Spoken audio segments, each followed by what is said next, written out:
da Letícia. A mãe da Carol e da Letícia, que eu acho que é a coisa mais importante de todas.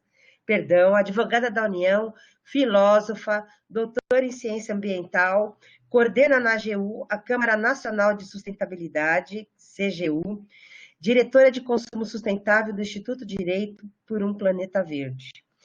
Então, Tereza, muito bem-vinda. Esse webinar é uma realização da Universidade Federal de São Paulo, através da Pró-Reitoria de Administração, em parceria com a Rede Sustentação São Paulo. Então, já que a gente já está um pouco atrasada, vou passar direto a palavra à Tereza. Eu quero, antes disso, aliás, orientar algumas questões. A gente vai encaminhar da seguinte maneira: as perguntas serão feitas ao final da apresentação, aqui pelo nosso chat. Então, serão moderadas, vocês vão colocar as perguntas aqui e eu vou dialogar com a Tereza aqui na nossa sala de apresentação sobre as questões que forem apresentadas, ok? Então, muito obrigada pela presença e participação de todos. Tereza, com a palavra. Boa tarde a todos, Tânia, Pró-Reitora de Administração da Unifesp, os colegas que estão, Manuel, Michel, Rafael, no suporte aí dessa nossa conversa, e a todos que aqui estão, né?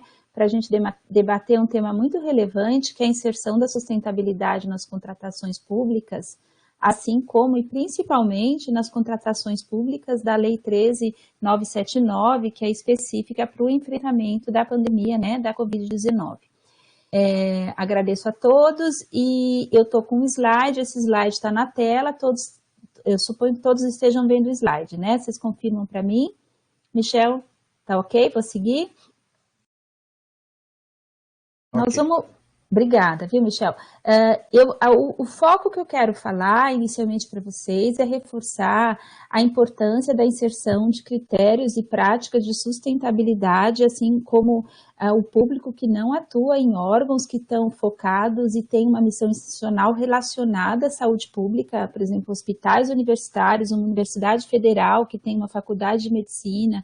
Existem órgãos que já têm muitas noções claras e conhecimento técnico acerca da importância da inserção desses critérios e práticas de sustentabilidade nas contratações públicas e principalmente nas contratações Covid-19. Porque com a nova legislação para as contratações e as dispensáveis para enfrentamento da pandemia, várias contratações, inclusive sem licitação ou com o pregão simplificado, estão acontecendo em órgãos do Brasil inteiro, em todas as instâncias, né, órgãos federais, do judiciário, do executivo, do legislativo, órgãos estaduais e principalmente também essa quantidade imensa de prefeituras que nós temos pelo país e a administração direta, administração indireta, está todo mundo focado pela gestão pública brasileira no enfrentamento da pandemia. E vários desses órgãos, eles não têm uma missão institucional que esteja relacionada à área de saúde. Então, é fundamental a gente passar esclarecimentos básicos e minimamente aquilo que deve constar para que, ao a gente tentar enfrentar a pandemia pelas contratações, pelos serviços de engenharia, pelas aquisições, enfrentar a pandemia, a gente não gerar outros danos à saúde pública pela não inserção de critérios que são justamente para preservar a saúde pública e a sustentabilidade e o meio ambiente. Então, feita essa pequena introdução, eu atuo com a temática desde 2009, na Advocacia Geral da União e fora da Advocacia Geral da União. Nós temos uma Câmara Nacional de Sustentabilidade, é uma Câmara da Consultoria Geral da União, na qual eu estou atuando no momento como coordenadora, juntamente com mais outros colegas do Brasil inteiro, e o nosso foco é passar a segurança jurídica da Câmara para a implementação das licitações sustentáveis. E, além disso, eu atuo academicamente como professora e pesquisadora e pessoa que gosta de estudar esse assunto. O que eu quero falar?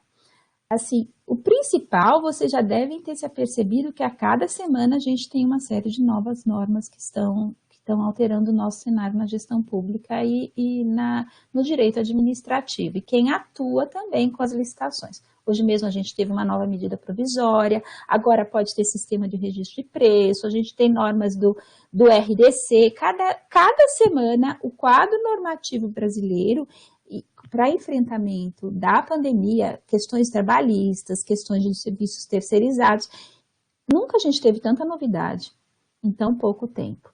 E aí a importância do gestor público, do advogado público, da consultoria jurídica, do procurador, está antenado, está acompanhando, e o gestor está sendo muito bem orientado pelos órgãos de consultoria jurídica para poder fazer essas contratações com segurança, né? Porque as normas estão alterando muito. Isso é um ponto. Então, isso gera eu tenho conversado com muitos gestores públicos, isso aumenta, e eu acho que tem que falar desse aspecto humano também, aumenta o nível de ansiedade das pessoas, aumenta a preocupação, então é um cenário que a maior certeza que a gente tem é que é um cenário de incertezas, porque a gente está acompanhando o desenrolar aí do melhor equacionamento em termos de saúde pública para a pandemia. Esse cenário de incerteza não impede, e pelo contrário, não deve nos desmobilizar e nos paralisar. Pelo contrário, em cenários de crise, que quem atua na gestão pública que tem que demonstrar a que veio. Então, eu estou aqui, humildemente, junto com vocês, para a gente falar o pouco que eu tenho de informações nesse tempo que a gente tem de webinar. Eu quero muito ouvir a experiência da Unifesp, passar para o público externo essa experiência, que ela foi muito bem recebida na gestão pública brasileira, assim, está muito bem divulgada essa contratação que foi feita para os insumos de saúde, porque ela foi muito inovadora. Então, eu acho que é importante também, eu gostaria muito que a Tânia pudesse falar sobre isso, para quem não é da Unifesp ter ciência da dimensão que vocês fizeram, porque é elogiável. Não é fácil chamar, salvo engano, foram 55 órgãos, gerenciar tudo isso e estar tentando equacionar. Não é, assim, todos que estão envolvidos nisso estão realmente de parabéns. Ponto. Agora vamos para o que eu acho que é o conteúdo. O primeiro aspecto, que é a inserção de normas e critérios de sustentabilidade, é a gente parar de vez com uma concepção de que isso é perfumaria. A minha linguagem ela é clara e ela é objetiva. Sustentabilidade não é perfumaria. Sustentabilidade não é uma coisa que é esotérica. Não, sustentabilidade é preservação da vida humana. Então, existe um senso comum que ainda associa a inserção de critérios e práticas de sustentabilidade nas contratações da 8666, do pregão, como sendo uma coisa assim, facultativa, é coisa de gente alternativa. Não. A inserção de critérios de sustentabilidade é política pública brasileira desde 2010, minimamente. Alguns estados já faziam isso antes por legislação estadual própria, é política pública brasileira. Então, a inserção de critérios de sustentabilidade, ela é obrigatória.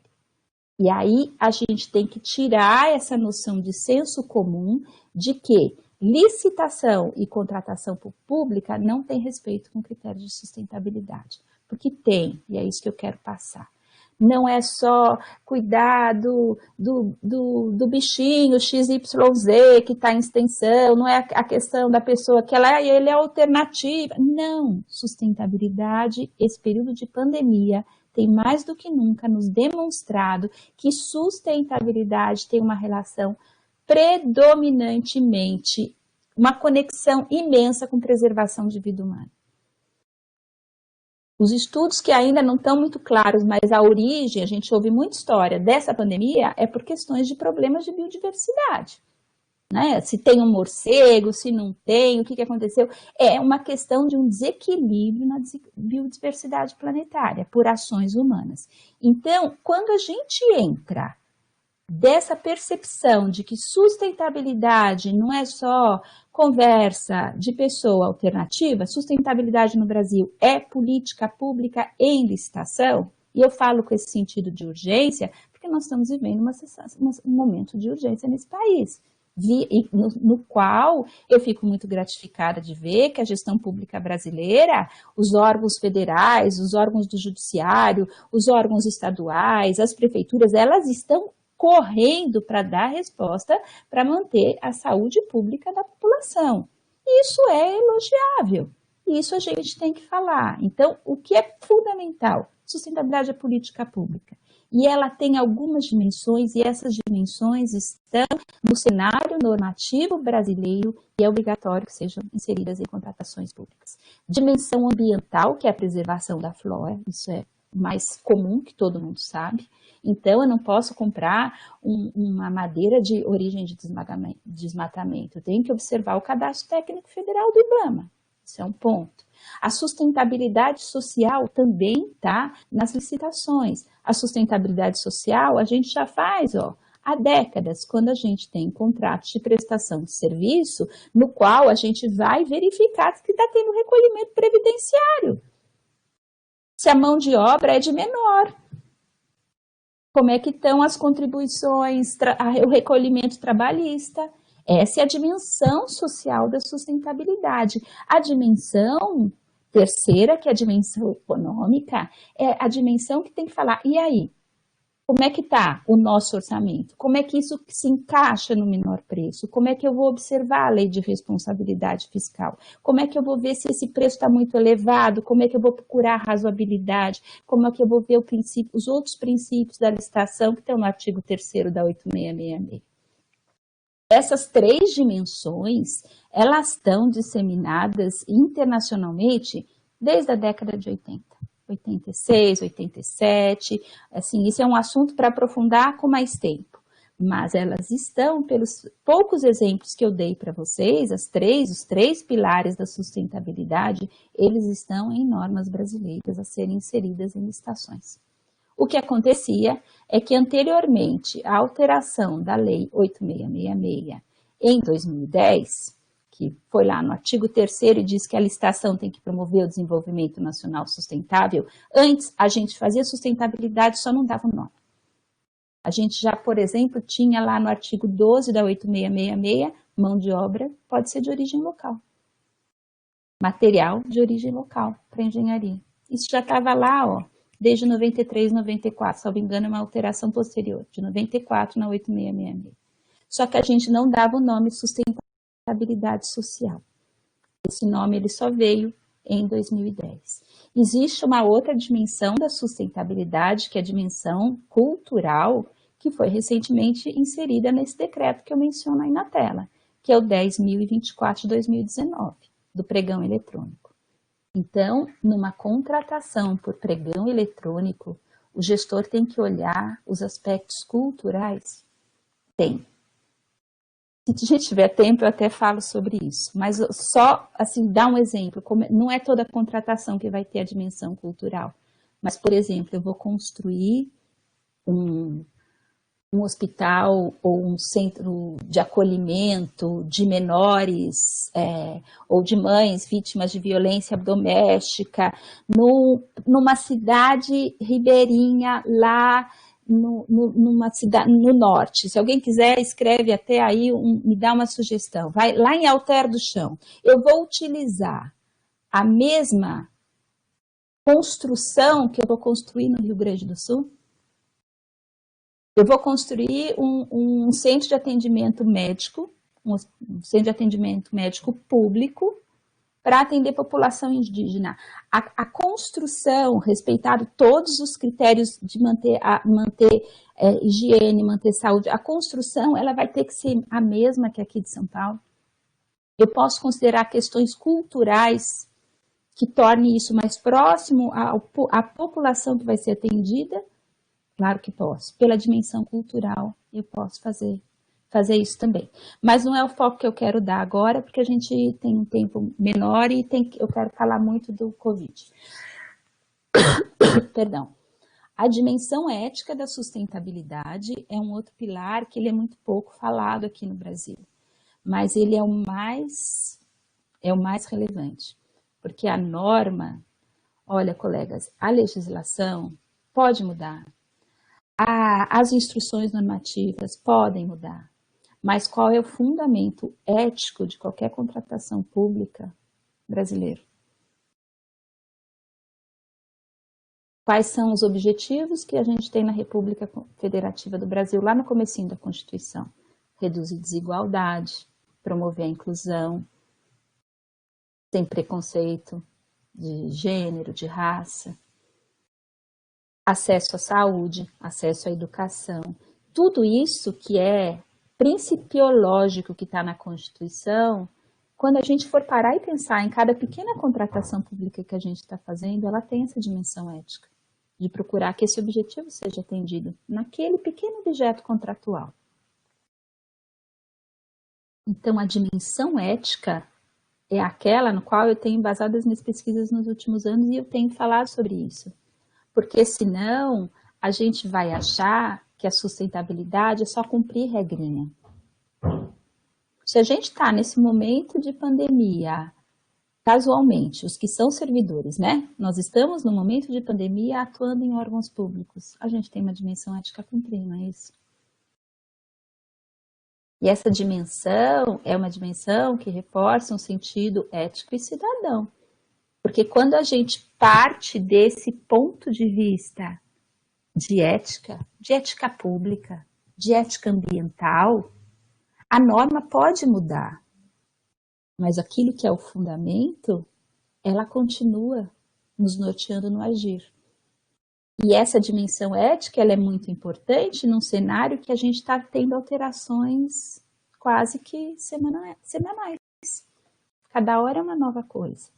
E ela ajuda na interpretação, ela ajuda numa série de coisas, inclusive a consultoria jurídica, para dar segurança na orientação. E a dimensão jurídico-política é uma dimensão que diz que a sustentabilidade, ela na verdade, ela é um valor fundante. A preservação da sustentabilidade em todas essas dimensões, ela está na Constituição. Ela não está escrito sustentabilidade, ela diz preservação do meio ambiente, acesso à educação, saneamento, princípio da eficiência, uma série de princípios que estão na Constituição Federal de 88, que elas traduzem essa dimensão da sustentabilidade. E é uma dimensão que aqui no Brasil o professor Juarez Freitas, do Rio Grande do Sul, diz nas suas publicações, é uma dimensão jurídico-política. E é nessa dimensão que a gente atua. A palavra política aqui não é no sentido ideológico, é no sentido de política pública. Então, quando a gente pensa e consegue internalizar como servidor público, como servidor público, como gestor, como advogado, como cidadão, como docente, como discente, quando a gente consegue internalizar que existe uma dimensão ética que a sustentabilidade nas contratações públicas traz, a gente vai e desce para o play e joga, mesmo em cenários de crise como a gente está tendo agora do Covid, não é isso?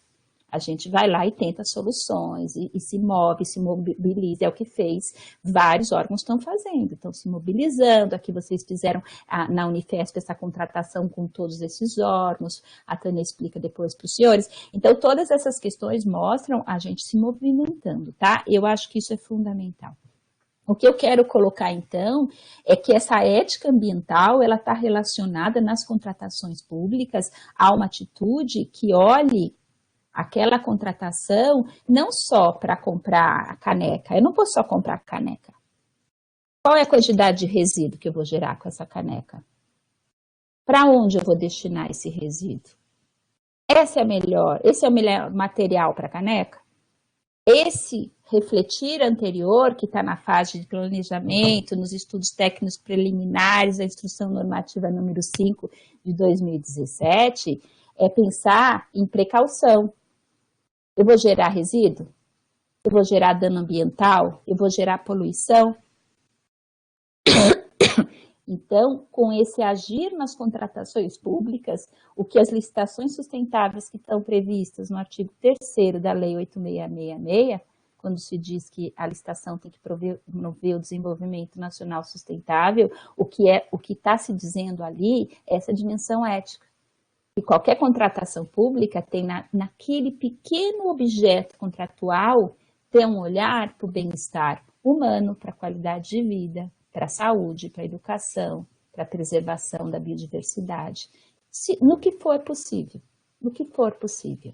E aí vocês podem me perguntar, como é que eu vou pegar toda essa sua história linda, maravilhosa e filosófica e colocar na lei de licitações? E ainda mais na 13979. Uma licitação sustentável, ela tem tantas normas, ela é tão factível, ela é tão possível. O que não temos são capacitações. O que não temos, o que nós às vezes mais temos no cenário da gestão pública brasileira é uma desinformação de como fazer. Então, nós precisamos cada vez mais incentivar e dar ferramentas e informação para os gestores públicos brasileiros para que eles façam isso com segurança jurídica e afastem os mitos mais simples que ainda existem. Vai ferir o menor preço. O TCU não quer. É o meu CPF que vai lá. Isso é subjetivo. Isso fere a impessoalidade, isso restringe a competição. Eu não tenho tempo aqui, mas não restringe, não tenho. Eu estou cansada de dizer, não cansada não, que eu não me canso. Eu repito com muito, não fere. Se a gente tiver tempo, até eu explico, mas isso é coisa de 4, 5, às vezes 6 horas, para a gente ficar em imersão e poder falar sobre isso, cada um dos passos, tá? O que eu quero colocar aqui é que principalmente a sustentabilidade e essas dimensões que eu mencionei, elas estão previstas em inúmeras normas brasileiras que são gerais e obrigatórias.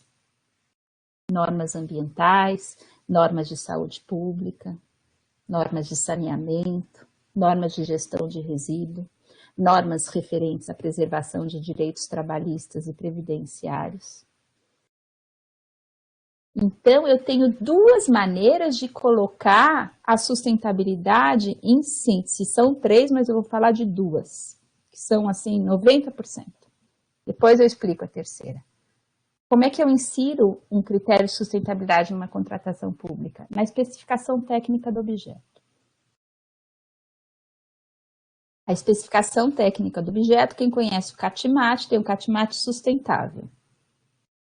Tá lá. TCU já pediu para esse catálogo de materiais sustentáveis, né, do Ministério ser melhorado, ser depurado, mas existe um catálogo com especificações sustentáveis do governo federal brasileiro.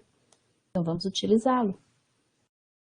Não tem que reinventar a roda. O extinto Ministério do Planejamento e hoje o Ministério da Economia já tem o CATMAT sustentável para o gestor público, com as especificações.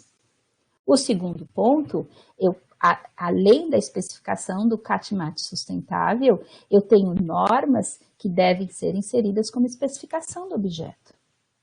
Sabão em pó tem um teor máximo de uma substância lá por uma determinada resolução. Do CONAMA, se eu não me engano, eu não sou boa de guardar esses números e esses nomes. Mas eu tenho que pôr a especificação técnica. Com esses percentuais que o órgão competente brasileiro já fez essa pesquisa. A Anvisa tem uma série de normas. Tem que estar registrado, tem que estar notificado, tem normas referentes ao produtor, tem normas referentes à composição. Eu tenho que inserir isso na minha especificação técnica. Ou então, a segunda possibilidade de uma licitação sustentável via normas brasileiras é como obrigação da contratada. Resíduos de construção civil, resíduos de saúde, eu tenho série de regras, serviços de alimentação, eu tenho uma série de regras que se traduzem em obrigações da contratada. E elas estão com esse fundamento ético. A questão do preço, ela é muito... E a terceira possibilidade é com o requisito previsto em lei especial. Mas aí é só nas hipóteses, todo mundo que trabalha na 866 sabe que requisito previsto em qualificação tem que estar previsto na legislação. E é muito pouco em termos de sustentabilidade, tem alguns. mas eu diria que 90% é inserir essa exigência legal e obrigatória em especificação técnica e obrigação da contratada. Procurar sempre, no processo interno, uma motivação administrativa consistente, contar a história, não fazer uma motivação administrativa da necessidade dessa contratação, uma motivação administrativa genérica.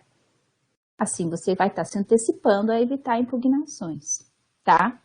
E tem também a possibilidade do sistema de registro de preços, que agora também teve essa extensão, aí eu vou depois conversar um pouco com a Tânia, teve essa extensão também para as contratações para o enfrentamento da pandemia.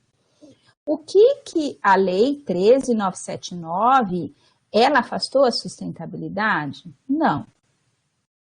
Ela mexeu em prazos. Quem estudou a legislação para essas contratações, ela mexeu em prazo, ela deu simplificada em procedimentos, ela deixou estudos preliminares, pode ficar para depois.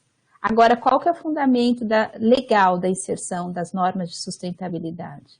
A 8666 e todo esse quadro normativo brasileiro que a gente tem. Eu vou falar de sistema de registro de preço quando eu queria trocar uma ideia com a Tânia. Daí eu vou falar um pouquinho sobre isso da lei. Mas então o que eu quero destacar é que quando o gestor público for fazer uma contratação para enfrentamento da pandemia, além de ele observar lá as orientações que estão na legislação, vou dizer, não sustentáveis, de procedimento, de preço, ele tem que ver se existem normas brasileiras que são obrigatórias. Isso não vai fazer o procedimento, via de regra, demorar mais. Isso não vai tornar o procedimento deserto, porque são normas que são gerais e obrigatórias e brasileiras. As empresas, ou elas se adequam, fornecedoras, a essas normas, ou a gente está contratando empresa irregular, não é isso? E por que a gente deve focar em observar essas normas ambientais e de saúde pública brasileira nas contratações do Covid? Porque senão a gente vai, com toda a singeleza do mundo, e me desculpem, a gente vai dar banho no bebê e joga o bebê fora junto com a água suja, não é isso? A gente quer enfrentar a pandemia. Assim, eu só tenho tido bons exemplos de órgãos que me chegam que estão atuando muito nas suas contratações para enfrentar a pandemia, com muita seriedade. E muitas vezes não é isso que a mídia mostra. Então, eu, como servidora pública, eu tenho muita honra de pertencer a esse rol imenso de servidores públicos agora no Brasil, que está atuando com muita ética, com muita correção, com muita seriedade para enfrentar a pandemia. E não é isso que às vezes a gente lê no senso comum ou nas notícias. Não, as pessoas, nós estamos trabalhando e muito. Vocês são testemunhas disso. Vocês também. Não é isso? Quando a legislação permite essa flexibilização, essa rapidez para que a gente consiga, via contratação, construir um hospital de campanha, aqui em São Paulo a gente tem no Pacaembu, não é isso? A gente não tem que correr, tem que ter atender a necessidade pública maior, que é preservar a vida humana e a saúde pública. No caso dessa questão por exemplo, aí, da construção de um hospital de campanha. Agora, um hospital de campanha que for ser construído sem observar a gestão dos resíduos de saúde, então são questões muito básicas. Quando eu converso com os gestores que são da área de saúde, eles falam, Tereza, mas isso é óbvio. Eu falo, mas sabe o que acontece? Tem muitos órgãos que não estão atuando com isso, que não sabem as questões dos saneantes, das especificações que os saneantes têm que ter. Então, o que eu recomendo, e eu tenho reforçado para que seja feito nessas contratações, no tocante à sustentabilidade, o primeiro ponto, não achar que a sustentabilidade é você só cuidar da árvore. Então, não vou pensar nisso numa contratação Covid, porque vou cuidar da árvore. Não é, eu uso esses exemplos para realmente reforçar. A sustentabilidade, tá bom, é também cuidar da flora, Mas não é só cuidar da flora, é garantir que as pessoas que vão estar atuando no enfrentamento da pandemia, elas estejam minimamente com os equipamentos de proteção adequado, com álcool gel adequado, com todas essas normas que existem e que a gente não gere poluição. Porque o que adianta nós enfrentarmos todo esse cenário e depois ficarmos poluindo aí? Nós não vamos impactar negativamente na própria vida humana? Então, o que eu gostaria de ressaltar tem que consultar, o primeiro ponto, o site da Anvisa. A Anvisa baixou uma série de normas, RDC, uma série de normas específicas para o enfrentamento da pandemia. Então, vai fazer um termo de referência, vai fazer uma análise jurídica de um edital, tem que olhar o site da Anvisa, as normas para enfrentamento da pandemia. Eu fiz uma análise jurídica, era um determinado órgão que tinha entrega de marmitex, porque órgão militar. É lógico que os serviços de alimentação específicos para enfrentamento da pandemia, que a Anvisa baixou agora, tem que ser inserido nessa contratação. Então, o primeiro ponto é entrar no site da Anvisa, e porque a própria Anvisa fez um juízo técnico e ela está modulando uma série de outras exigências. Agora, nós, órgãos públicos, temos que ir lá e minimamente dar efetividade a essas normas que a Anvisa está colocando para enfrentar a pandemia. O outro ponto são a inserção nos modelos de edital, no termo de referência, no contrato. Cada caso tem uma hipótese diferente das normas brasileiras de sustentabilidade. Daí vamos falar assim, mas Tereza, como é que eu vou saber quais são essas normas? Como é que eu vou saber quais são todas as resoluções do CONAMA, do IBAMA? Como é que eu vou saber quais são todos os acordos setoriais de logística reversa que estão implementados nesse país? Você não precisa saber. Você pode utilizar ferramentas que já foram desenvolvidas para que você, gestor público, tenha segurança, rapidez e segurança jurídica para fazer a inserção da sustentabilidade. Então, nesse sentido, existe, pela Advocacia Geral da União, um Guia Nacional de Contratações Sustentáveis. Está aí, a penúltima linha do slide. Ele está na sua terceira edição, ele foi atualizado agora em abril e aprovado pelo Consultor-Geral da União, é um documento oficial da AGU, dessa Câmara Nacional de Sustentabilidade, e nesse Guia Nacional de Licitações Sustentáveis estão mapeadas assim, os principais objetos contratuais que nós, órgãos públicos, adquirimos, ou em serviços, ou em aquisições, ou em serviços de engenharia e obras, com as principais normas brasileiras. A gente procura ser exauriente, mas é um trabalho de seres humanos, a gente pode ter falhado. Pode ser que tenha alguma norma lá que não esteja, é um trabalho coletivo. Ele existe desde 2009, se tornou um guia nacional em 2016 e ele é revisado e atualizado. Então, lá nesse guia, os senhores encontram os objetos contratuais e uma tabelinha que fala quais são as normas, quais são as resoluções do CONAMA, do IBAMA, da Anvisa, quais são as normas incidentes e aonde coloca para não restringir a competição. Foi feita uma análise jurídica dessas normas de sustentabilidade, normas sociais, normas ambientais, e é dito ao gestor público, é escrito lá, inserir como obrigação da contratada, abre aspas, insere a cláusula.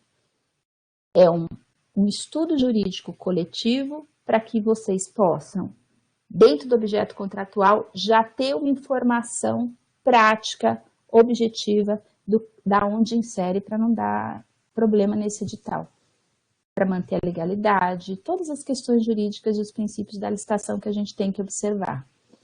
O guia está na sua terceira edição, está atualizado com as normas até lá, todas as normas brasileiras, ele tem 200 páginas. São tabelas, você vai lá, vê o objeto, vai na página. E além disso, quem quiser, com tempo, depois dessa pandemia, ou se estiver com tempo nesse período, tem lá umas 40 páginas, que é um livro de licitações sustentáveis, que está explicando o que eu estou falando aqui para vocês. Como é que eu faço em serviços de engenharia, quais são as leis, o que que é, toda essa história que eu contei aqui, o grupo escreveu, essa câmara, e está lá, detalhado para vocês, se vocês quiserem ter uma noção mais clara, né? Não só uma palestra rapidinha falando sobre esse assunto. Então, tem um livro de presente para os gestores públicos brasileiros explicando o que são essas licitações sustentáveis com base nas normas brasileiras, e tem uma segunda parte que são as tabelas com os objetos contratuais. O guia não é exauriente, porque podem sair normas hoje, ontem, amanhã. Em muitos casos, nós temos a necessidade de observar também normas de cunho estadual, CETESB, Secretaria de Meio Ambiente. Como guia, ele é todo o território nacional, as normas ambientais estaduais não são inseridas, porque ele é voltado para os órgãos que a AGU assessora no Brasil todo, então são normas federais. Então, ele não é exauriente, mas eu digo que tem muita coisa lá de sustentabilidade que é legal e obrigatória. Além disso, a Advocacia Geral da União tem alguns pareceres que estão disponíveis no site. Eu vi que a contratação do Unifesp, eu entrei no site também, se reportou a um parecer lá, se não me engano, era o 2 da AGU, não me lembro o número, do departamento competente lá, e tem várias minutas e modelos de termo de referência, de edital, de pregão, de dispensa, para as contratações do Covid. Esse trabalho das minutas de editais e seus anexos, né? No caso, por exemplo, se é um projeto básico, não é uma licitação sem ser um pregão, por exemplo, para enfrentar o Covid, não vai ter, é uma licitação dispensável. O que tem lá? Um modelo de um contrato, de acordo com a legislação do Covid. Então, eu não vou detalhar aqui todas esses outros aspectos que não são de sustentabilidade. Eu vim aqui falar das questões de sustentabilidade, porque isso realmente é angustiante ter o mínimo de dúvida de que talvez essas contratações que visem enfrentar a pandemia possam não estar observando normas de saúde pública e de sustentabilidade muito relevantes para a gente preservar a própria vida humana e o meio ambiente de um modo geral. Então, eu vim aqui falar da sustentabilidade, que é a minha expertise.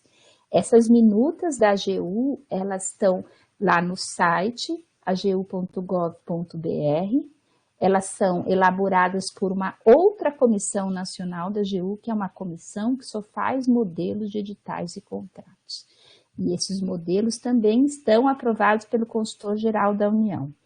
Isso não afasta a necessidade de olhar a minuta, olhar a cláusula de sustentabilidade, fazer adequação, pôr mais obrigações que sejam pertinentes àquele objeto que está sendo contratado, ter a consultoria jurídica, um órgão estadual, tem que ter, um órgão do judiciário, tem que ter a consultoria jurídica examinando também cada caso dessas contratações que as minutas da AGU estão lá no site, tá? Tem as minutas também da Lei 8666.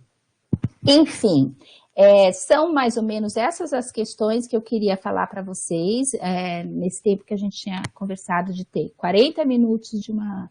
39 e 28, 40 minutos de uma fala minha, e aí eu gostaria muito de ouvir e conversar com a Tânia sobre a Tânia Mara Francisco, a pró-reitora de administração aqui da Unifesp, sobre essa iniciativa que a Unifesp teve, das contratações para todos esses insumos, todas essas questões de saúde, e também, não sei a ordem que a Tânia preferir, responder as perguntas de vocês, aí eu estou à disposição. O que eu acho que é muito importante e eu quero destacar no meu olhar como profissional, foi a questão de a gente usar um momento de crise que poderia gerar uma retração e uma atitude não proativa perante o mercado fornecedor para usar o poder de compra do Estado e com sistemas que eu peço que a Tânia aí nos explique, que eles são mais práticos, eles são mais rápidos, eles dão muito mais trabalho, porque envolve muito mais órgãos. Quem atua em contratação compartilhada sabe disso, por intenção de registro de preço, não é fácil, não é fácil. Sou gente bem corajosa e com estrutura muito organizada. Agora, eles dão uma resposta e eles mostram também para o mercado uma força do nosso poder de compra. Porque as nossas contratações, as contratações federais, elas equivalem, os dados, eu tenho um dado de que é 20% do PIB, alguns falam 16%, então tudo que se compra, se contrata em órgãos federais é 20% do PIB por ano. Então nós temos um poder de compra estatal para que essas contratações elas observem minimamente os critérios legais e obrigatórios de sustentabilidade. Esse poder é gigantesco, e não é a Tereza que fala, quem fala isso é o Tribunal de Contas da União, que diz que o Estado tem que usar o seu poder de compra pelas licitações sustentáveis. E além disso, que não é assim, esse cenário que eu passei para vocês, que é um cenário normativo, quais são as normas, né? Eu fiquei na caixa da legalidade, das normas. Existem iniciativas absolutamente precursoras em períodos de não pandemia, de inserção de critérios de sustentabilidade pela discricionariedade motivada do gestor. Fotovoltaica em órgão público. Opção por soluções Universidade Federal do ABC, não sei se tem a Beth está aqui, se tem o pessoal, vai ver a construção da Universidade Federal do ABC lá em São Bernardo do Campo, a questão do reuso da água, tudo isso é um trabalho com motivação administrativa consistente e apoio jurídico para que a gente tenha uma construção mais sustentável, a gente tem uma gestão pública mais sustentável. Só que em período de pandemia eu não vou ficar aqui falando para vocês da mini usina fotovoltaica, que eu acho que o nosso foco agora não é esse, não é? Não vou entrar nessas questões, na construção XYZ, que foi mais econômica, que usou a luz solar, porque a gente agora está num cenário de enfrentar uma pandemia. Mas existe também, e é um campo ainda muito a ser explorado na gestão pública brasileira, as soluções construtivas com sustentabilidade. E o que eu queria, primeiramente, assim, que a Tânia nos falasse é como surgiu essa ideia, o que foi essa contratação, né, da Unifesp, com todos esses órgãos, como surgiu, porque tem um aspecto que é muito importante, que é a atuação em rede. A gente tem um ponto que nos fortalece como gestão pública quando nós atuamos em redes colaborativas para soluções mais eficientes e sustentáveis, né? Vamos lá. Muito obrigada, pessoal. Gostaria de ouvir a Tânia. Boa tarde a todos, então. Então, Tereza, falar um pouquinho da nossa iniciativa. Então, logo lá no início, quando começamos a receber as universidades, hospitais universitários, recursos para o enfrentamento do Covid, né, para aquisição, começamos a identificar diversas dificuldades na aquisição, o mercado superaquecido, muita procura, então preços altíssimos, os fornecedores direcionando os seus produtos para hospitais particulares que tinham maior capacidade, ou então até mesmo algumas vendas focadas no Ministério da Saúde, por exemplo. E nós tivemos uma reunião com o MEC, então eu sou vice-coordenadora nacional do Fórum de Pró-Reitores de Administração e Planejamento das Instituições Federais de Ensino Superior e sou coordenadora da Comissão de Administração desse fórum. E nessa reunião com a Secretaria de Ensino Superior, então, nós colocamos essa dificuldade e o MEC colocou para a gente que não teria nenhuma condição de atuar como o Ministério da Saúde fez, por exemplo, para aquisição de insumos. Qual a nossa análise? Que a dificuldade e os preços, a gente precisava de uma estratégia para poder atuar nessa linha e viabilizar que esse processo fosse rentável, né, Tereza? E então surgiu essa ideia, eu tive essa ideia de montar esse chamamento público, é um credenciamento, né? Nós assistimos uma live da AGU que falava do parecer jurídico, das questões da legislação, dos itens que estavam sendo trazidos aí de novidades na 3979 aí. E então tivemos essa ideia de gerar um credenciamento, um chamamento público para atender as instituições. Imediatamente criou um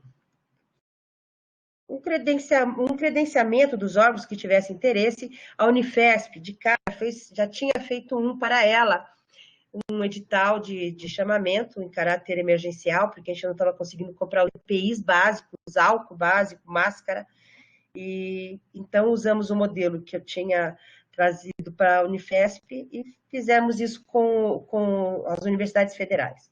Então, nós abrimos esse credenciamento e, de início, 51 órgãos já se inscreveram para participar desse credenciamento. E depois chegamos aos 55 órgãos. Começamos com 84 itens e chegamos a trabalhar com 604 itens. O que acontece, Tereza? Nas especificações desse credenciamento, a gente colocou, é lógico, questões, como você colocou aqui, de cadastro na Anvisa, de registro de materiais e outras, mas a nossa prioridade era conseguir também uma velocidade na entrega, abrir o mercado para, eu acho que é uma coisa que a lei permitiu, para que esse momento de crise, vários pequenos empreendedores ou outros fornecedores pudessem participar ativamente. No primeiro ciclo, a gente teve a gente está chamando de ciclo, então, cada 5 dias o edital traz uma questão, de cada 5 dias a gente renovar isso. Até tinha comentado contigo e a gente colocou lá você colocou no seu artigo, né, a questão de funcionar quase que como uma intenção de registro de preço. Os órgãos listam as suas necessidades em cada um desses itens e a gente divulga isso no edital, publica no Diário Oficial, coloca nas páginas e os fornecedores vão dando propostas. Para você ter uma ideia, né, eu acho que a questão do preço, a questão econômica é muito importante. Então, eu levantei aqui alguns valores. A primeira proposta que a gente tinha de orçamento estimativo para fazer a aquisição de álcool gel na Unifesp em recipientes de 500 ml para uso em balcões, por exemplo, a gente tinha o preço de R$ 40 por frasco. Hoje, a proposta que a gente tem no chamamento é de R$ 5,84. Isso com a exigência da formulação e do registro da Anvisa, e entre outros. Vou dar um outro aqui, protetor facial. O primeiro a gente tinha R$19,90. Agora, com o chamamento, a gente tem uma proposta de R$ 7,46.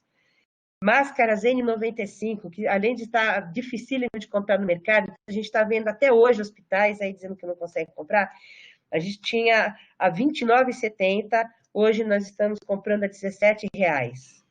Então, a gente conseguiu ver aí realmente um resultado importante para as instituições nessa linha, do que diz respeito à economicidade e qualidade dos produtos, porque então a gente tem condição de selecionar. Recebemos para alguns itens que estavam difíceis de conseguir uma proposta, a gente tem hoje 18, 20 propostas para o mesmo item, né? De EPIs, por exemplo. Então, consideramos aí um trabalho bem sucedido. O importante destacar o que você falou de rede, que eu acho bárbaro, é como imediatamente também eu fiz a proposta para as universidades que nós formássemos um grupo de trabalho que viesse de diversas instituições para que a gente pudesse dar conta de trabalhar nisso. Então, a gente tem hoje, estamos hoje trabalhando com mais de 60 servidores de diversos órgãos diferentes, através das ferramentas que nós temos de internet, WhatsApp, fazemos conferências web, trocamos ideia, que são responsáveis por receber essas propostas e colocar elas nas planilhas, classificar as propostas, fazer a análise da aceitabilidade, classificação por preço, depois tem por prazo de entrega, a gente criou diversos critérios para poder essa aceitação. E, assim, um dado que eu achei muito interessante, então, como nós fechamos o ciclo ontem, e a gente precisa hoje já oferecer as planilhas para as universidades e hospitais universitários. Temos muitos hospitais lá, hospitais grandes, Hospital de Clínicas de Pernambuco, do Rio Grande do Norte, de Brasília, do Rio de Janeiro, quase todos os hospitais da UFRJ participando. Então, nós temos, além do nosso hospital aqui, o Hospital São Paulo, da Unifesp, né? Necessidade de processar isso com rapidez. 2h50 da manhã, o pessoal estava dizendo assim, fechei minha planilha, acabei de cadastrar a classificação. Então, a dedicação, o comprometimento dos servidores que estão atuando com a gente aí, nessa rede, que sem o trabalho deles também nada disso seria possível. Esse compromisso com essas questões, não sei se eu falei tudo, eu não tinha preparado uma apresentação aqui, acho que pouco combinou. Diga, Tereza.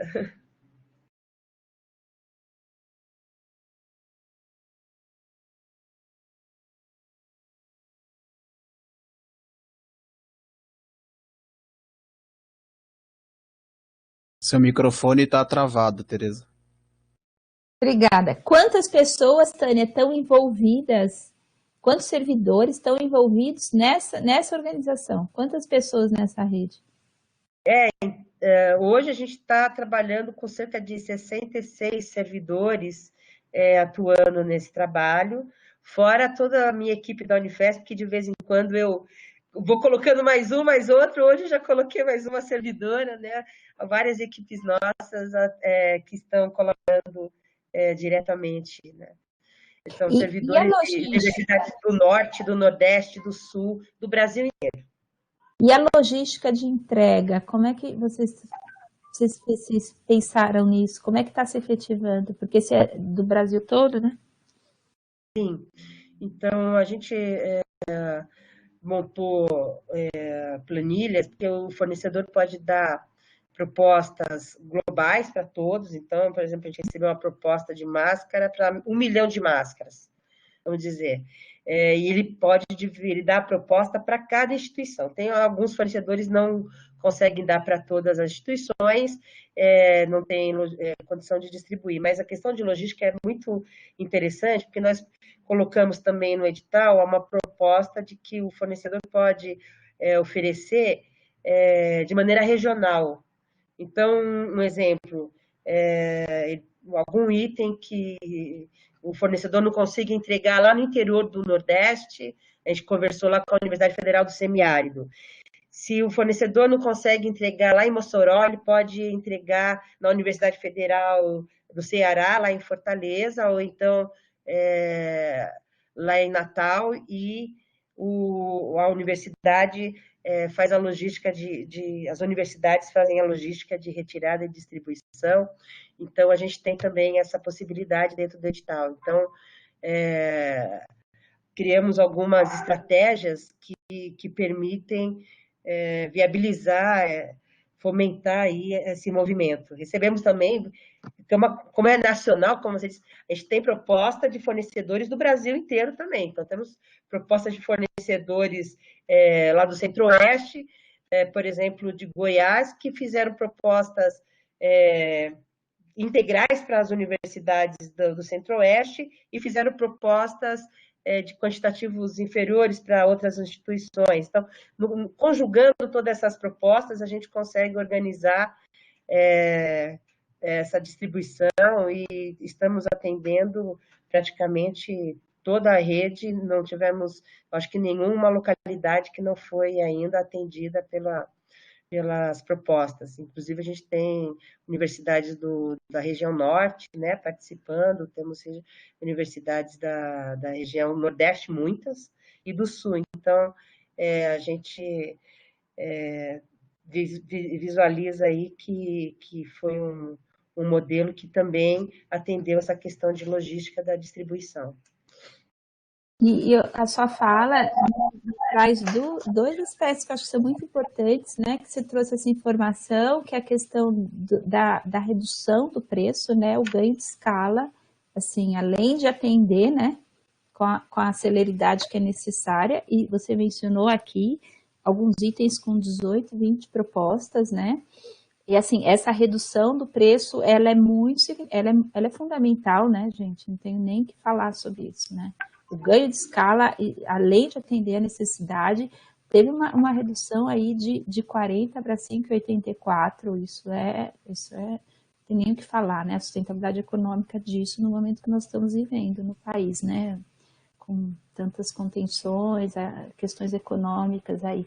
E eu acho que tem o outro aspecto, que é esse reforço da rede, que eu acho que é muito importante. E daí eu queria falar que assim, a Tânia está envolvida também, junto com vários outros servidores e agentes públicos aqui em São Paulo, desde do ano passado, acho que é abril, não me recordo. Nós estamos no movimento de fazer vários órgãos aqui na cidade, então estamos também, já tem um órgão de Campinas, né, que até o André está aqui, que vai fazer do laboratório lá do MAPA, envolvidos em formar uma rede colaborativa de sustentabilidade de órgãos públicos. Então, nós temos nos reunido informalmente desde o ano passado, desde abril. Estamos trabalhando na elaboração de um termo de cooperação entre esses diversos órgãos, com base em iniciativas que já acontecem em outros estados, que é termos uma rede de colaboração ou num outro cenário que não o atual, a gente poder fazer eventos presenciais de capacitação, a gente poder trocar essa experiência de caminhos para a implementação da gestão pública com sustentabilidade, né? Existem outras redes de sustentabilidade formalizadas por termos de cooperação pelos vários estados brasileiros, e aqui nós em São Paulo, né, Tânia está envolvida, eu estou, e vários colegas estão envolvidos do judiciário, do executivo, aqui a AGU, nós estamos nos envolvendo para termos um termo de cooperação, um instrumento jurídico que fortaleça essa atuação em rede para uma gestão pública que seja proativa, que seja sustentável, sempre amparado no que está na legalidade, no que está nas normas, naquilo que é política pública e como cada um pode contribuir com o outro. Essas são as duas questões. E a terceira que eu queria colocar, que eu acho que é um reforço que eu acho que nós temos que ter, todos nós que estamos aqui, eu sinto muito isso. Se a gente quer ir longe, a gente tem que ir junto na gestão pública, porque tem que ir junto. E essas ações, elas são desgastantes. Em cenários usuais, elas já o são. Eu digo por testemunha que eu tenho de uma gestora na AGU, que é a Egli, que talvez você conheça, Tânia. A Egli, ela faz contratações compartilhadas lá pela Superintendência de Administração na AGU, mas é um esforço colaborativo, é muito trabalho, assim, normalmente, num cenário não pandêmico, fazer isso, o que dirá num cenário de pandemia. Então, eu fico muito feliz de testemunhar e ver que a gente está conseguindo, vocês estão conseguindo e outros órgãos pôr na prática. E uma última questão, antes de ver se tem perguntas aí à disposição, quando não for possível, num planejamento de uma contratação, Covid, né? Inserir um critério de sustentabilidade que seja legal, geral e obrigatório, você tem que ter o suporte do seu jurídico. Você tem que fazer uma motivação administrativa e consubstanciar isso. Por que você órgão, não, Tânia, né? Por que que o órgão público não está inserindo? O que que aconteceu? Né? Porque como é norma geral, norma obrigatória, é importante ter essa cautela de constar uma motivação administrativa que o jurídico olhe também por que que não inseriu ali. Porque a gente tem, assim, no direito ambiental, a responsabilidade por dano ambiental é uma responsabilidade que ela é objetiva, não tem que provar, não tem que ter culpa. Tem o dano, tem o causador do dano ambiental ou de saúde pública, provou o nexo de causalidade no direito ambiental, a responsabilidade já vem. Então, nesse cenário de pandemia, nas situações nas quais não for possível, essa é a minha posição, é sempre desejável e a gente tem que focar para que essas normas, que são muitas normas antigas, da década de 80, a indústria e os fornecedores estão habituados e estão já fazendo, porque eles devem cumprir essas normas não só resíduos de saúde, não só para nós, órgãos públicos, mas também nas transações comerciais privadas. Então, eles já estão adaptados, muitos já estão.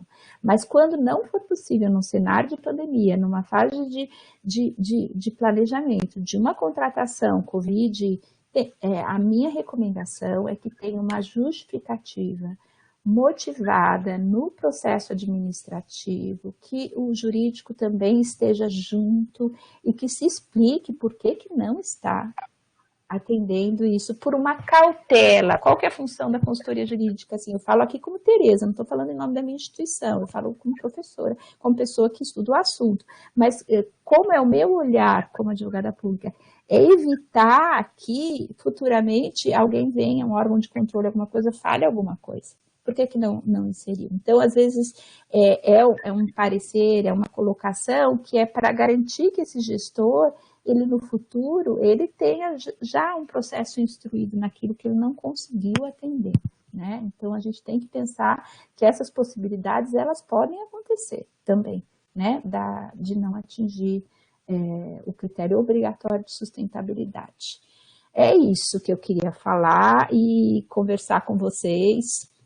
O que vocês quiserem perguntar, eu estou aqui super à disposição. Então, quem que tiver questões, por favor, envia aí pelo chat para a gente poder enxergar e responder.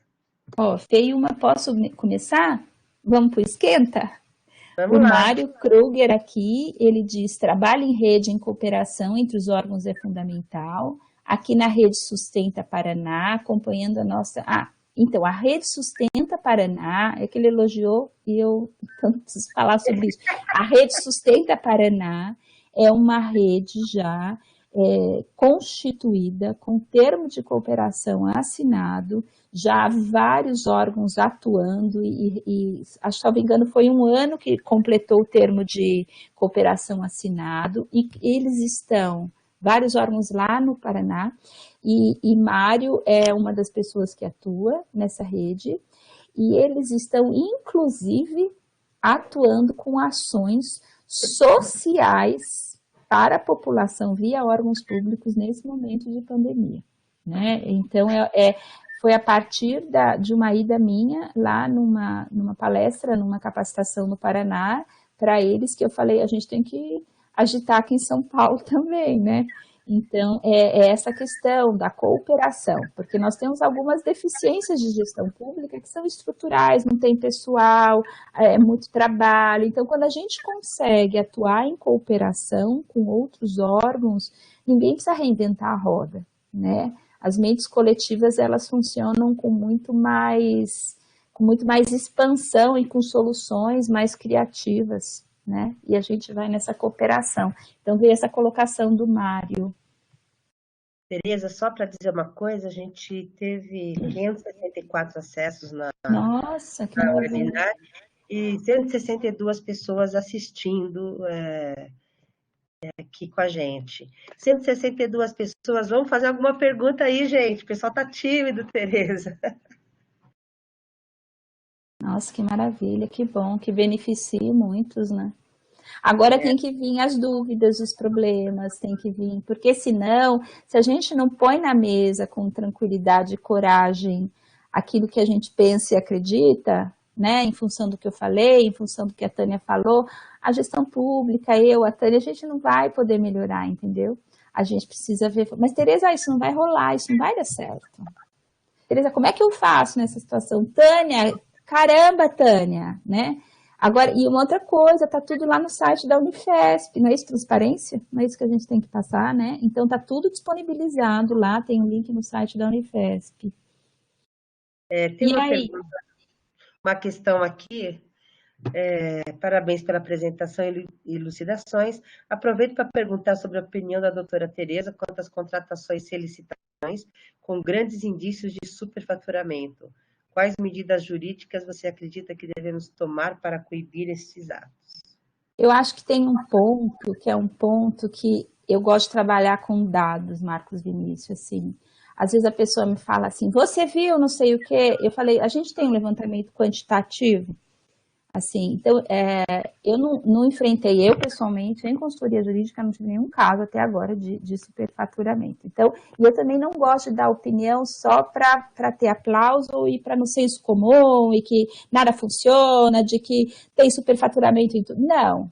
Eu acho que a gente tem que trabalhar com dados.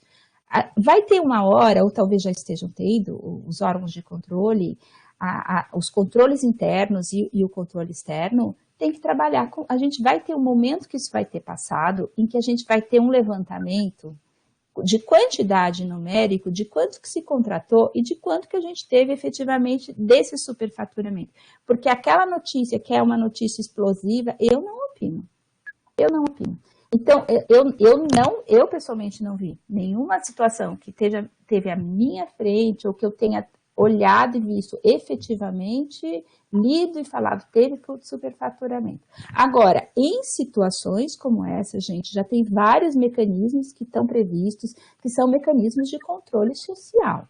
Assim, eu gosto muito do trabalho que eu pude acompanhar, por exemplo, recentemente, o professor Tiozzi, não sei se ele está aqui, ele tem um trabalho muito bonito e ele teve há uns anos atrás no observatório lá social de Maringá e o trabalho continua. Então, nós temos os observatórios sociais, nós temos os órgãos de controle, nós temos as prestações de conta, nós temos a questão do acesso à informação, nós temos mecanismos jurídicos, nós temos mecanismos de gestão, nós temos mecanismos até órgãos competentes para olhar isso, que eu acho que o que eu, pessoalmente, quem me conhece sabe, eu não vou na base do que está todo mundo falando, eu não embarco. Tá superfaturado, não tá, eu tenho que ver, eu tenho que olhar, eu tenho que ter acesso à informação, tenho que ter o processo, tenho que ver. O que eu acho que nós temos é que efetivamente eu sou servidora pública desde 19, eu tenho 49. Olha, eu sempre trabalhei muito. Todos esses anos, as pessoas com quem eu trabalhei foram gestores éticos e corretos. E eu acho que e eu sempre senti, eu não sei se você é servidor público ou não, existe um preconceito muito grande com relação às pessoas que escolhem atuar na área pública. Por isso que eu acho que a gente tem que desconstruir alguns discursos, não ser o Marcos Vinícius, mas um discurso de que o servidor público ele é corrupto, um discurso de que o servidor público ele não trabalha, um discurso de que ele não está comprometido.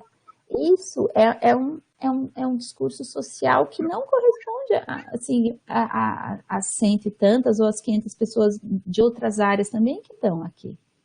Então, temos mecanismos institucionais, jurídicos, tribunais de contas, observatórios sociais, acesso à informação, consultoria jurídica, auditoria, controle interno. Nós temos várias ferramentas que são possíveis de serem o Ministério Público. Nós temos várias ferramentas e agentes que estão aí socialmente para atentarem para isso, né? Tereza, eu acho que é importante pontuar que, eu acho que até resumindo um pouco do que você falou, que a prática não é essa, que essa é a exceção, né? Pelo que a gente Daí a exceção é que acaba sendo a notícia, mas, na verdade, Marcos Vinícius, por exemplo, eu não cheguei a falar aqui, mas se você entrar na nossa página lá, por exemplo, no chamamento, é um grande credenciamento, é uma espécie de uma intenção de registro de preço para a dispensa de licitação. Isso tem a ver com a emergência da situação, a velocidade.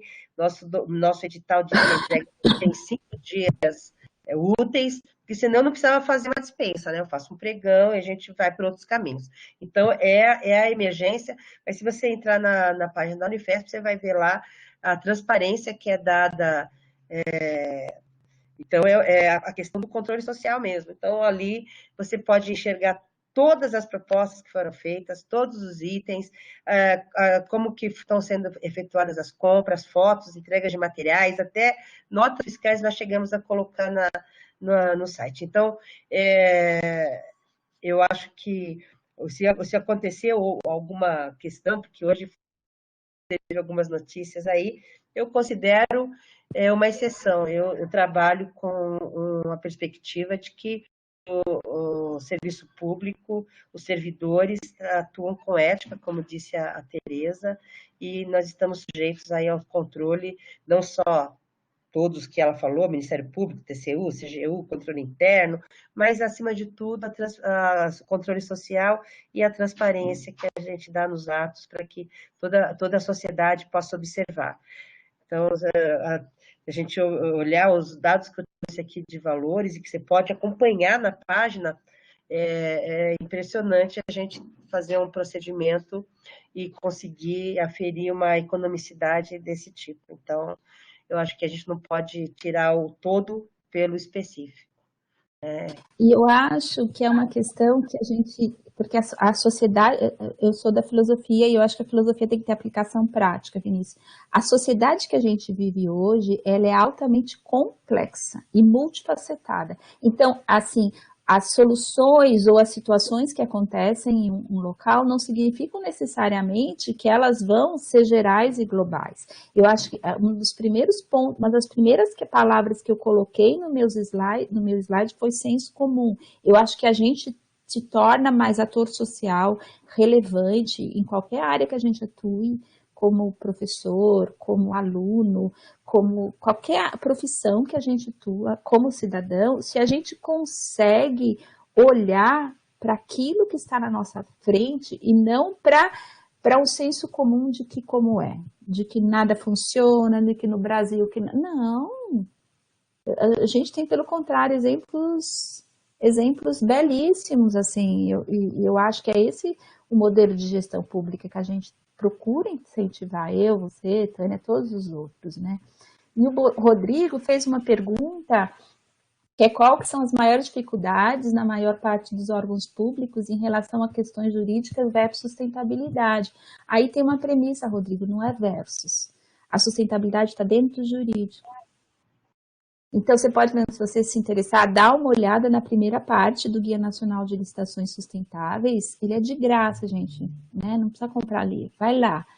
A sustentabilidade não é um antagonismo do jurídico. A sustentabilidade, ela está nas licitações, por todas essas normas. Então, não tem esse antagonismo. O que tem é questões culturais, falta de capacitação de servidor público, e não só de servidor público, porque a sustentabilidade é um tema recente no mundo, né? Nossa Constituição é de 88, é muito pouco tempo que a gente fala sobre essa dimensão da sustentabilidade, e as pessoas ainda confundem só com plantar árvore. É importante não desmatar? Claro. É importante preservar a Mata Atlântica? Claro. É importante uma série de outras coisas, mas não é só isso. Essa é uma visão da década de 80, isso já foi. A gente então, não tem, eu acho que a maior dificuldade não é jurídico versus sustentabilidade. A maior, assim, não gosto da palavra dificuldade, o maior desafio, Rodrigo, é essa questão cultural.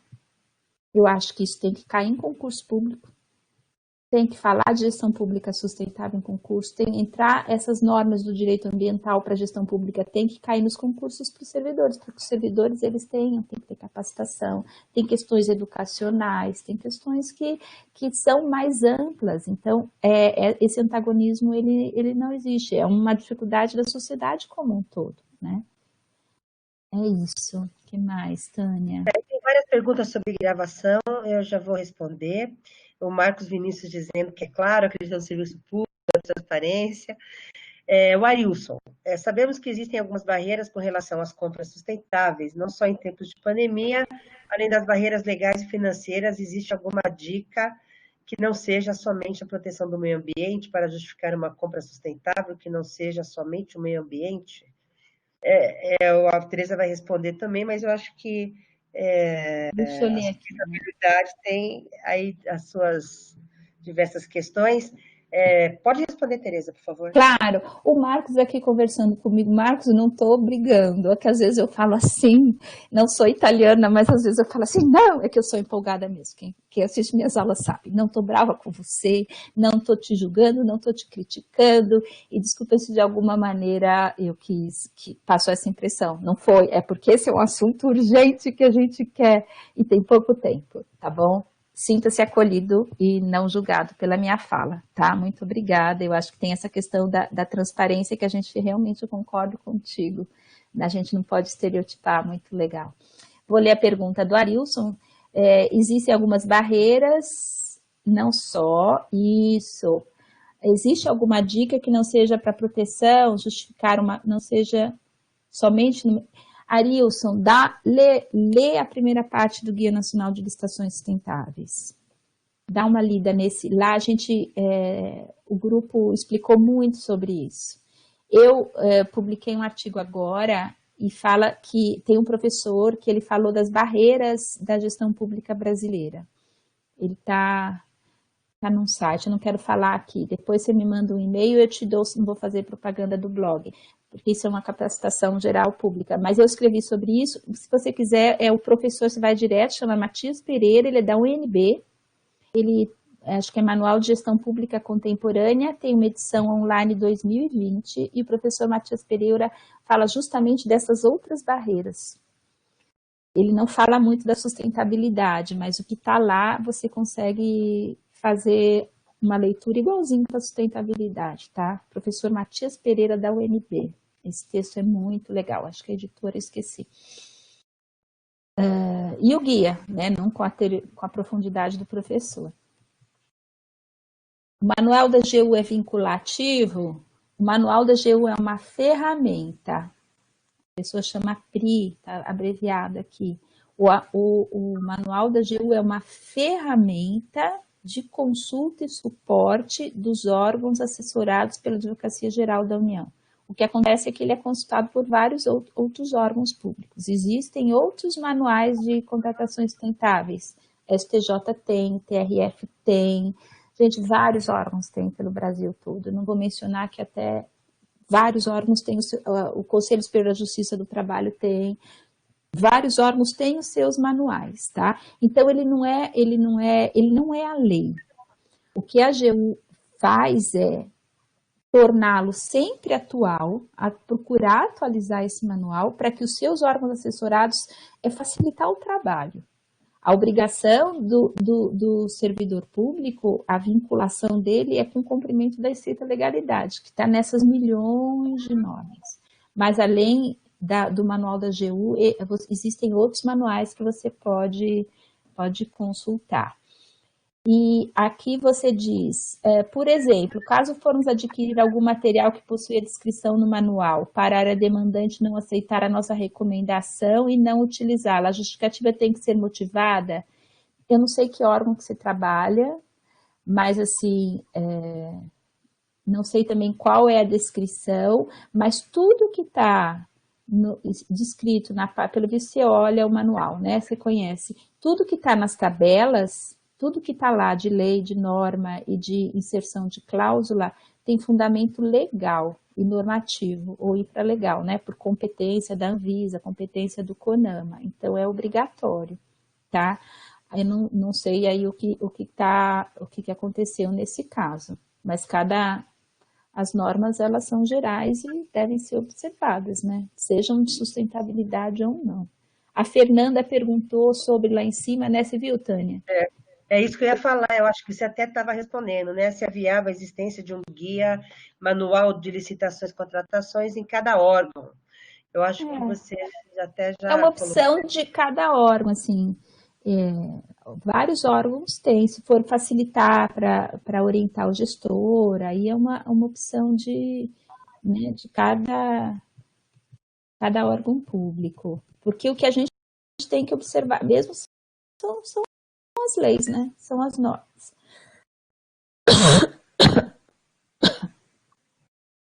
Divisão de patrimônio da Unifesp, como ficará o descarte de equipamentos de laboratório, informática e mobília após a pandemia?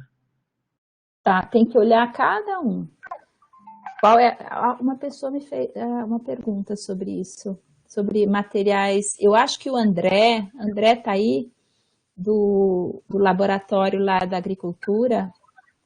O André, ele trabalha com muitos reagentes, não é isso, André? Você pode se manifestar? Porque tem muitas especificidades nesses equipamentos de laboratório com normas bem específicas. E eu não vou arriscar falar para você, Valdecir, assim, faz isso, faz aquilo, porque tem que olhar cada composição e ver qual é a classificação. É resíduo perigoso? Qual que é o tipo de resíduo? E cada um tem uma norma diferente. Então, tem que fazer esse mapeamento de cada objeto contratual, tá? A gente E por tem que aqui vai descartar a informática depois da pandemia? Não vai descartar, né?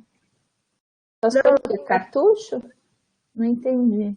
a gente Mobília tem, também você não vai descartar depois da pandemia, né? Eu não entendi. Se você quis escrever. André, vocês trabalham com materiais de equipamento de laboratório. Eu conheço o André porque ele é o diretor de um laboratório que é assessorado pela consultoria jurídica que eu trabalho, né? E então a gente já se conhece de cursos, de reuniões lá.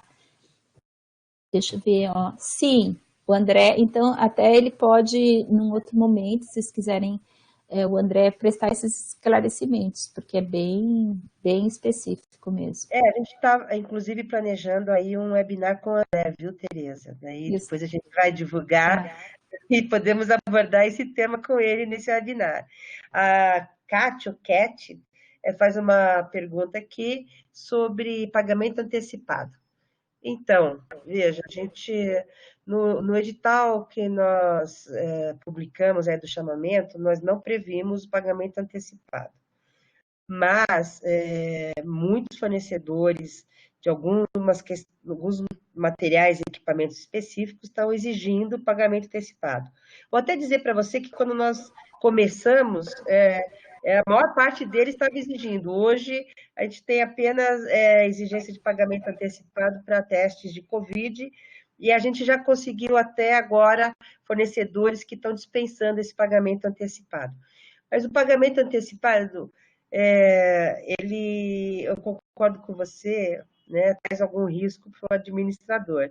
Mas a própria medida provisória já traz lá, se não me engano, o inciso 2º do artigo 1º, ela vai dizer o que a gente deve exigir e depois ela diz o que nós podemos, nos parágrafos, o que pode ser exigido. Então, garantias, né, e outras questões. Quando a gente fala sanção, eu abro processo de sanção para todo mundo. Se o fornecedor não cumpriu o prazo de propostas, não honrou, tentou fraudar a licitação, a gente costuma aqui na Unifesp ser bastante rigoroso com isso.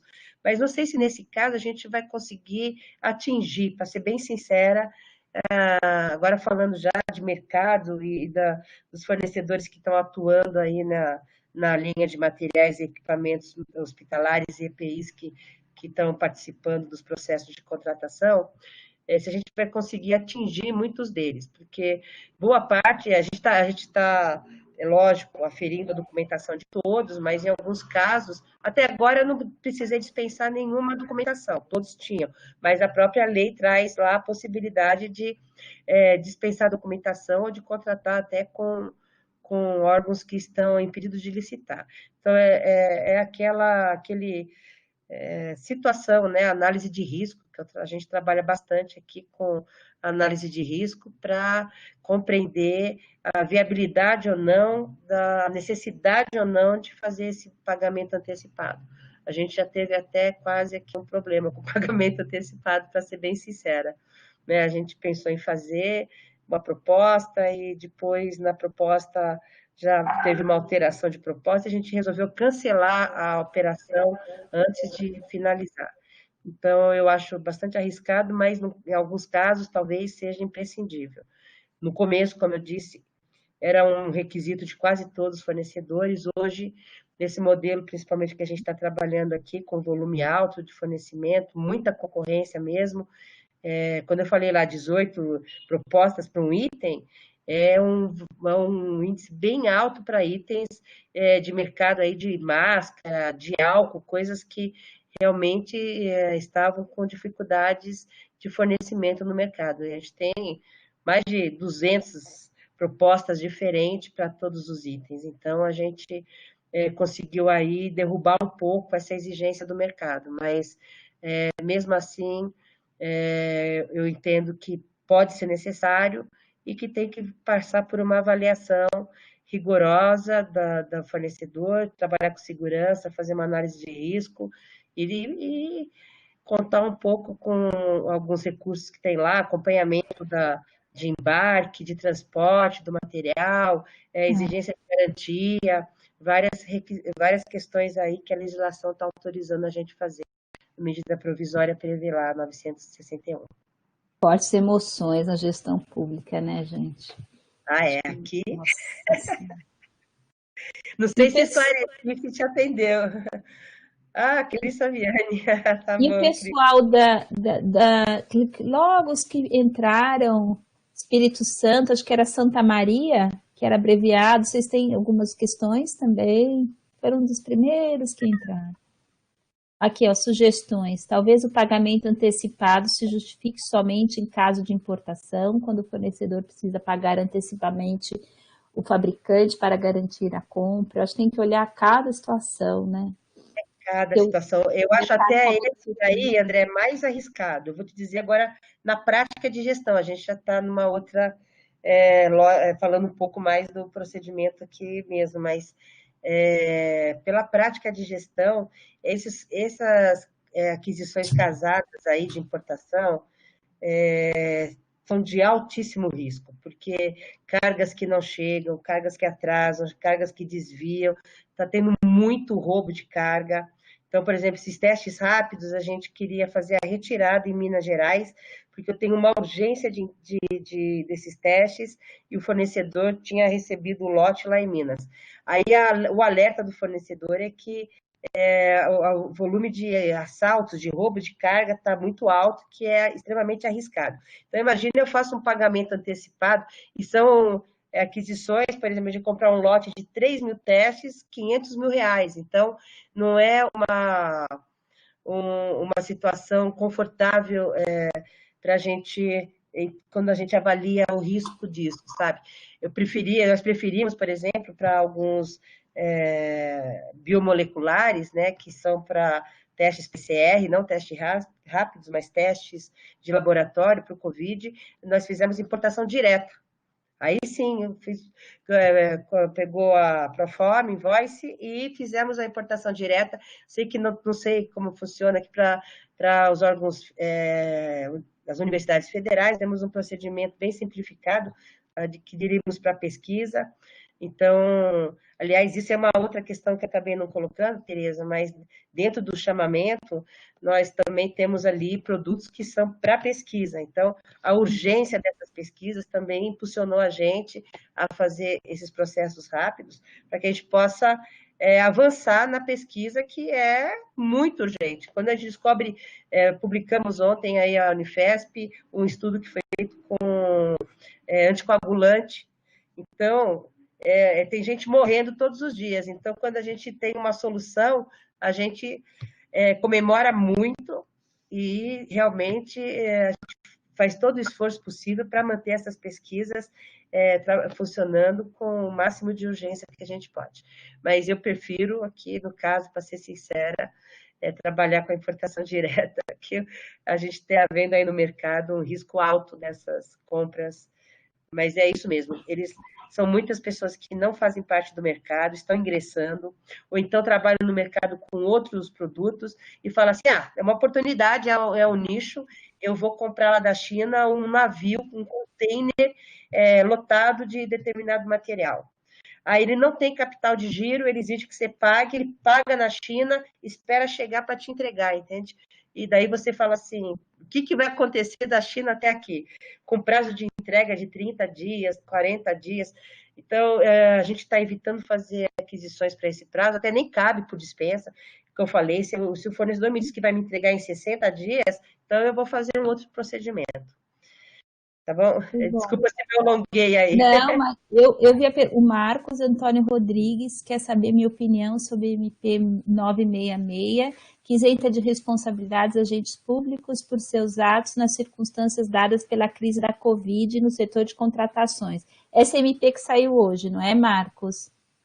Essa, né, Tânia? Essa que saiu hoje? É isso, essa que saiu hoje. Eu não li, Marcos, vou ser muito honesta contigo. Eu não vou dar palpite aqui, não. Porque eu não li, a gente estava preparando esse webinário, fazendo os processos, eu não li, eu vou ler.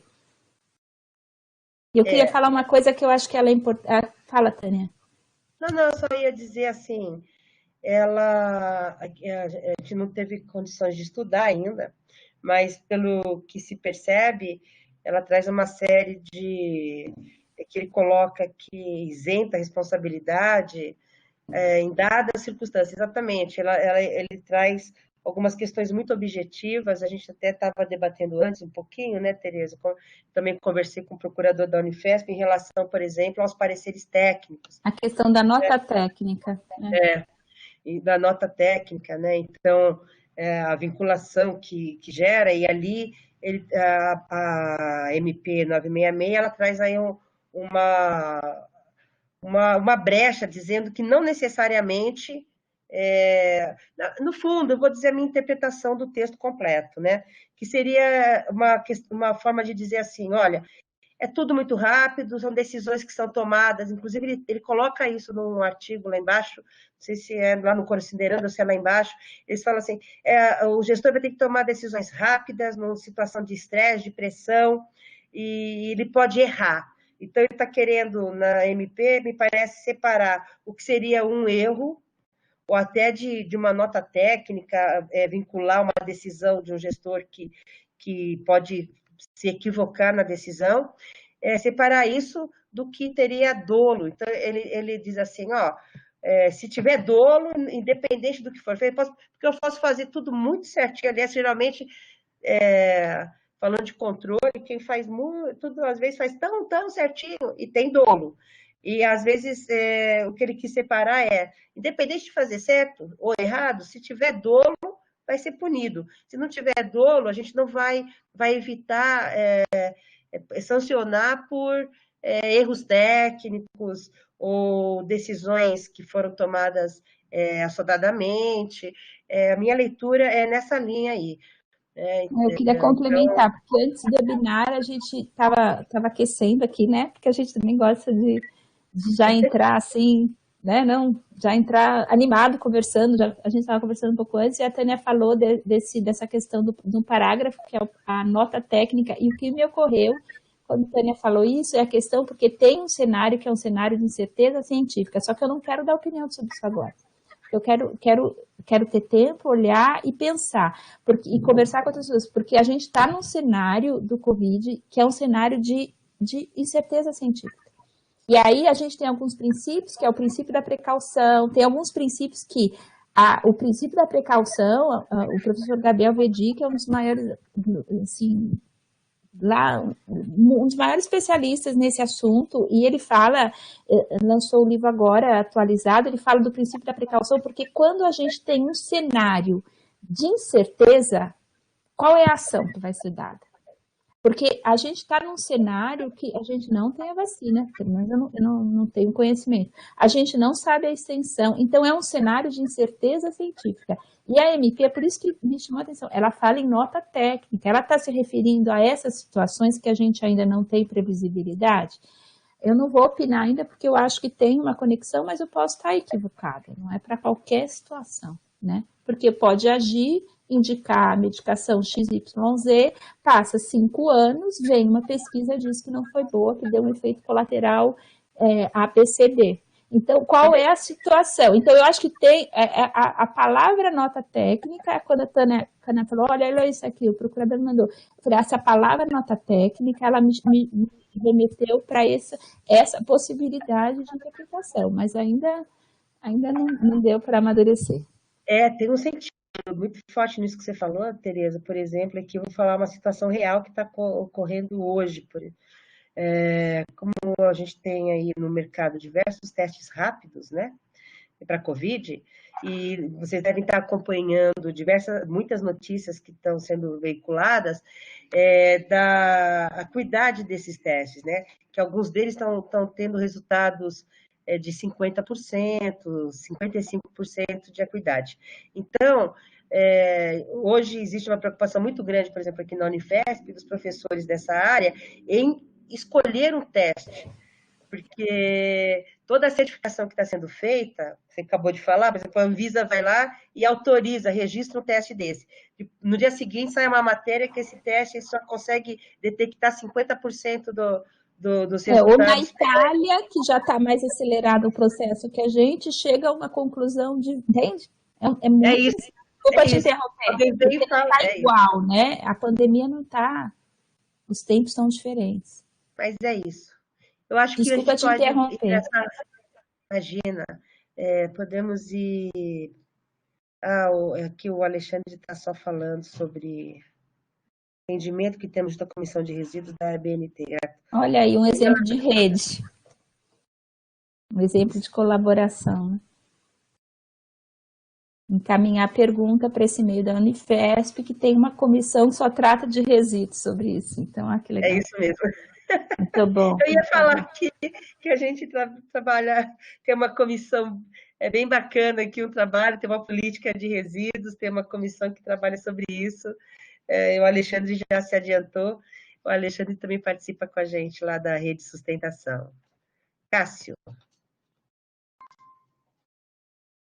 existe alguma compatibilidade da política neoliberal com a sustentabilidade e a eficiência na gestão pública, inclusive no âmbito das licitações e contratações? Cássio, a minha perspectiva de atuação, ela não é de política neoliberal, eu não estou nesse tipo de análise. A minha análise é política pública. O que é política? Eu vou no conceito da administração pública de política pública, e o que é política pública tem que ser implementado.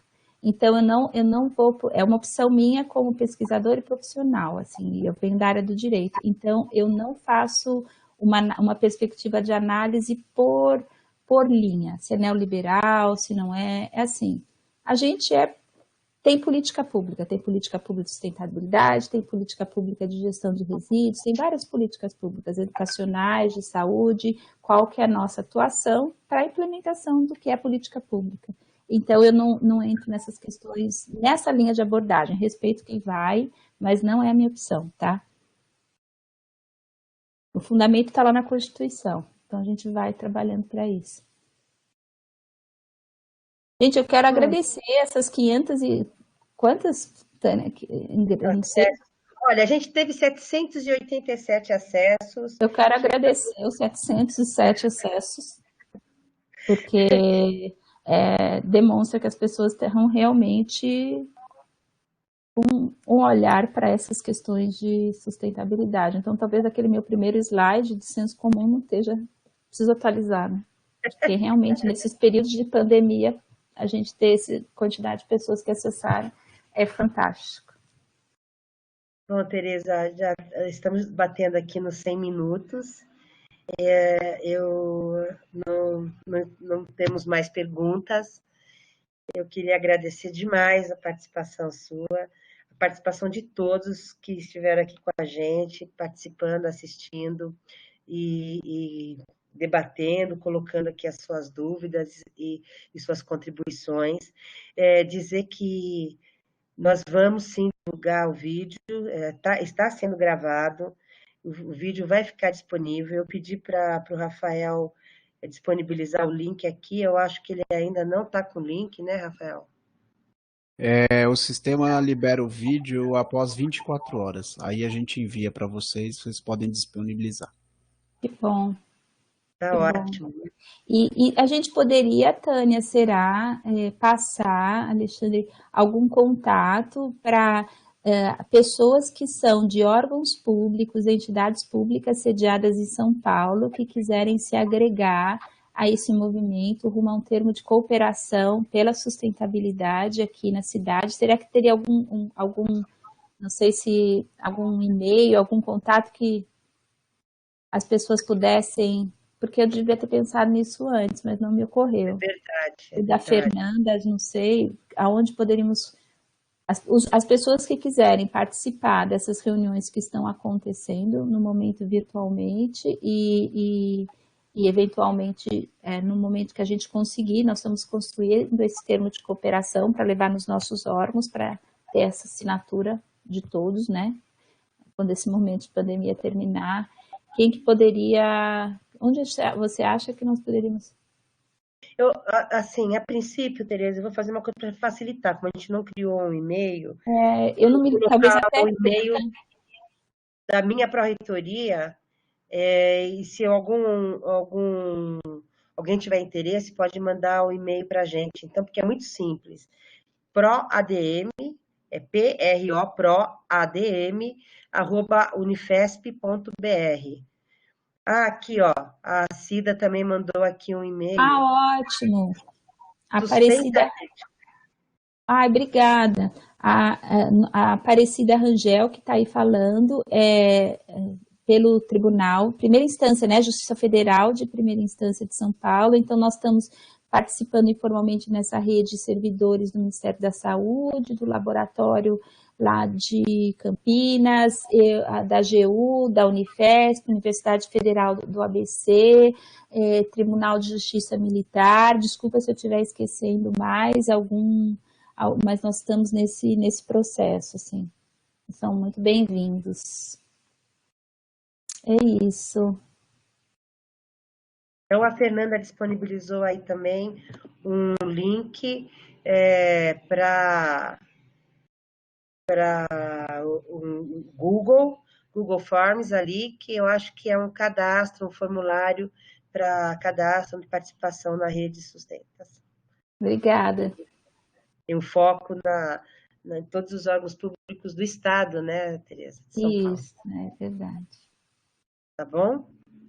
Obrigada, pessoal. Agradeço muito, Tânia, Rafael, Michel, Manuel, aí, essa possibilidade de falar para tanta gente.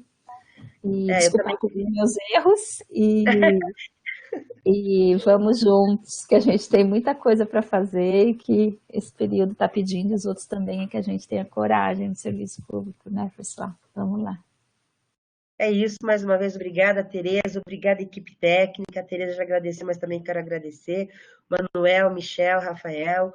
E vamos logo em breve também, quero fazer aqui já um marketing, Tereza, que nós teremos outros encontros, webinar. A gente tem aí o André que deve participar, falando também um pouco sobre sustentabilidade, resíduos. Nós temos um que deve ocorrer a semana que vem sobre fiscalização de contratos administrativos. Talvez a professora Andréia Ache participe, provavelmente. Ótimo. E a gente vai falar um pouco dos contratos terceirizados de mão de obra aí no contexto do Covid e as regras aplicáveis. Então, vamos dar prosseguimento aí nessa nossa... Enquanto estamos longe, mas estamos juntos, né, Tereza? Tem uma pergunta da Fernanda. As pessoas estão visualizando o e-mail e o formulário do Google Forms, quem quiser ingressar na rede? Eu não tenho certeza. Você quer? Então, vou repetir os e-mails. Sustentarede@gmail.com ou Não, sustentarede@gmail.com e é isso, que é a Aparecida Rangel do Judiciário que tá organizando essa parte. Alternativamente, se eu não conseguiu guardar, também pode mandar lá para o prodm@unifesp. A Maraísa tá dizendo que não. Eu acho que o Tá. Michel vai conseguir colocar aí, Michel, para gente no PPT. Acho que vai colocar ali, daí fica público aqui no slide, tá bom? E daqui Legal. Então, Eu vou tirar um print. Meu e Tânia. Vamos lá. Não sei se alguém já fez isso. Afinal, o que essa mãe fica tanto na internet que não sai? É verdade, né? Vou até fazer também, viu?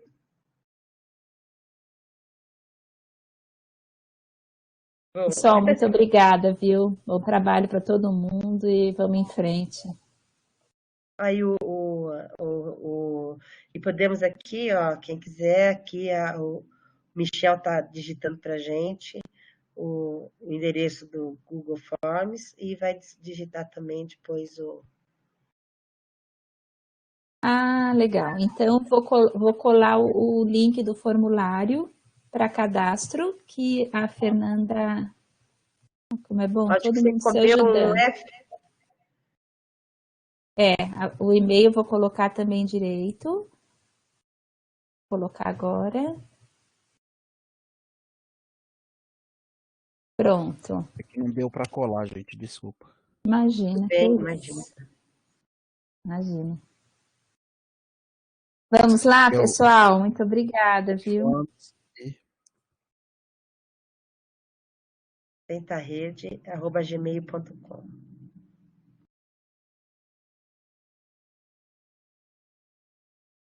Tá ótimo. Muito obrigada, pessoal. Bom trabalho para todo mundo aí e vamos em frente. Um abraço. Obrigada a todos.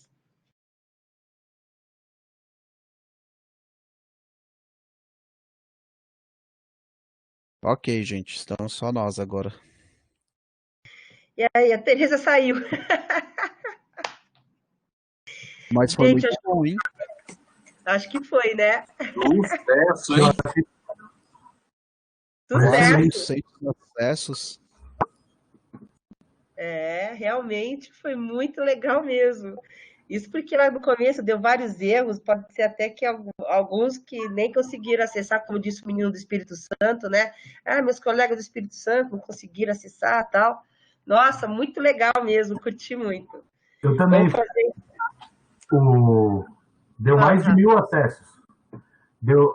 O link agora atualizou para 1.014 acessos. E ainda tem 140 online. Não sei se eles estão ouvindo a gente. Acho que não, né? Já encerramos a transmissão. Já. Não, já encerramos já. É que dá um delay, né, entre a sala principal e